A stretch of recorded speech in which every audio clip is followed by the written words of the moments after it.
Um só Deus, mas em três pessoas. Parece complicado, né? Pois essa é a ideia central da Santíssima Trindade, um dos conceitos, sem dúvida, mais fascinantes e misteriosos da fé cristã. Então vamos mergulhar nisso e tentar entender como esse paradoxo divino é explicado. E aí já vem a pergunta fundamental, né? Como é que pode um só Deus existir em três pessoas que são distintas? É um paradoxo que, olha, intrigou pensadores por séculos. Como é que algo pode ser um e três ao mesmo tempo? Para a gente começar a entender isso, a gente precisa olhar para a própria natureza de Deus. E é exatamente isso que a gente vai fazer agora. Ok, então a base de tudo, o nosso ponto de partida, é esta afirmação. A fé cristã se fundamenta na ideia de um único Deus que coexiste em três pessoas distintas. É muito importante ter isso em mente. Não estamos falando de três deuses, de jeito nenhum. É um só Deus. Esse é o nosso alicerce para começar a desvendar o mistério. Beleza, então vamos para a nossa primeira parte, um paradoxo divino. Aqui a gente começa a explorar a essência desse mistério, sabe? Esse paradoxo que está bem no coração da fé. O grande desafio, então, é este.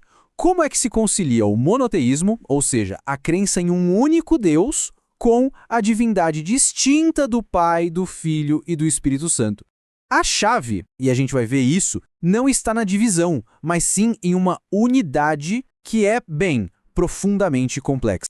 Tá, mas onde é que essa ideia aparece de um jeito tão claro na Bíblia? Bom, a resposta para isso está no momento absolutamente chave, o batismo de Jesus. O batismo de Jesus é um momento, crucial. É uma das revelações mais claras, mais explícitas da Trindade em plena ação. É só prestar atenção em como as três pessoas divinas estão ali presentes e atuando no mesmíssimo instante.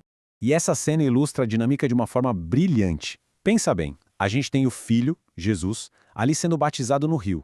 Ao mesmo tempo, o Espírito Santo desce sobre ele e a voz do Pai ecoa lá do céu. São três manifestações bem distintas acontecendo num único evento e todas trabalhando em perfeita harmonia. É impressionante. E o que isso quer dizer, no fundo? Quer dizer que o batismo não foi o início da Trindade, de forma alguma. Foi, na verdade, uma revelação da sua natureza eterna. Esse momento mostra que o Pai, o Filho e o Espírito Santo sempre coexistiram, atuando em perfeita harmonia na obra da redenção. Bom, com essa base bíblica tão forte, a teologia ao longo dos séculos foi desenvolvendo uma linguagem bem específica, bem precisa, para descrever essa realidade. Vamos dar uma olhada em como essa doutrina foi sendo articulada. A palavra-chave, claro, é Trindade. A doutrina afirma que Deus é um só em sua essência. O termo em grego para isso é ousia, mas ele subsiste em três pessoas distintas, em grego hipóstasis. É como se fosse a união de tri com unidade. Triunidade. E esses princípios mostram que existe aqui um equilíbrio, sabe? Bem delicado. As três pessoas, elas compartilham a mesmíssima essência divina, ou seja, são um único Deus, mas, ao mesmo tempo, elas são distintas em seus papéis, em seus relacionamentos, e tem um detalhe curioso. Alguns teólogos apontam que já dá para ver um indício dessa pluralidade lá no Antigo Testamento, onde um dos nomes hebraicos para Deus, Elohim, está na forma plural. Interessante, né?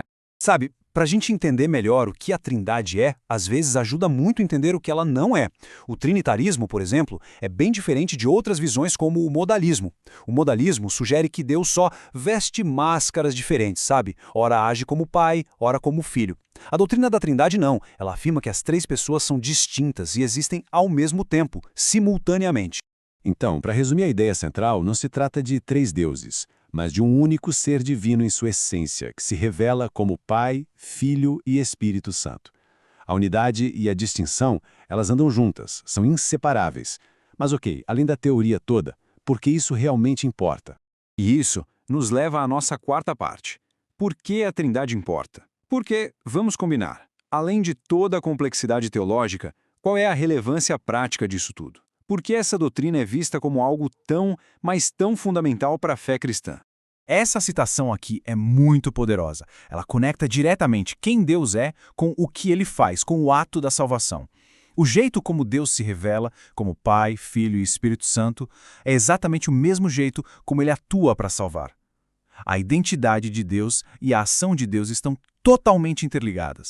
É importante a gente notar também que, apesar de estar revelada na Bíblia, a formulação exata, a linguagem precisa da doutrina, foi um processo histórico. Concílios importantíssimos, como o de Nicéia e o de Constantinopla, foram cruciais para articular e defender essa verdade contra outras interpretações que eram vistas como distorcidas.